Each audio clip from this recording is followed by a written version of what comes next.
बहुत समय पहले की बात है। एक दूर देश में अलादीन नाम का एक गरीब लड़का अपनी मां के साथ रहता था।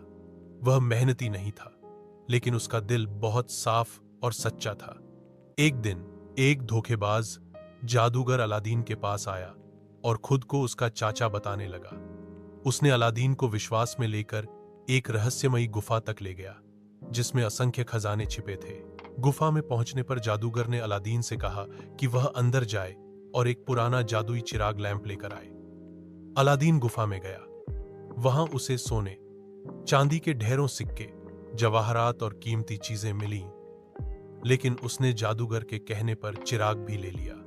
जब वह बाहर निकलने लगा तो जादूगर ने चिराग मांगा, लेकिन अलादीन ने पहले बाहर निकलने की जिद की। जादूगर गुस्से में आकर गुफा का दरवाजा बंद कर देता है और अलादीन को अंदर ही फंसा देता है। अलादीन गुफा में फंसा हुआ बहुत डर गया।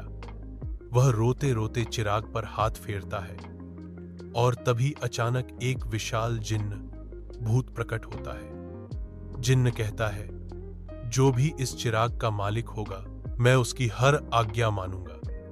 अलादीन ने चतुराई से कहा, मुझे यहां से बाहर निकालो। पल भर में वह बाहर आ गया।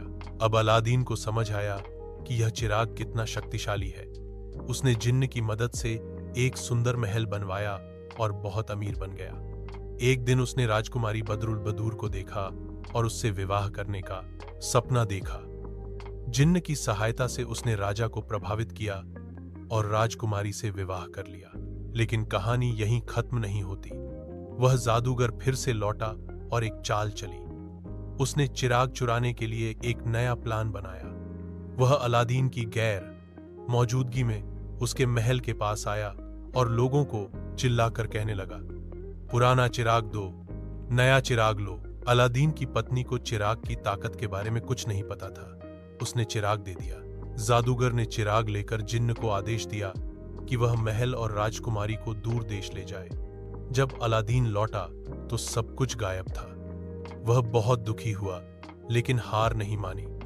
चतुराई और साहस से उसने जादूगर को हराया, चिराग वापस पाया और जिन्न से सब कुछ फिर से पहले जैसा करवा लिया। इसके बाद अलादीन और राजकुमारी ने सुखपूर्वक जीवन बिताया।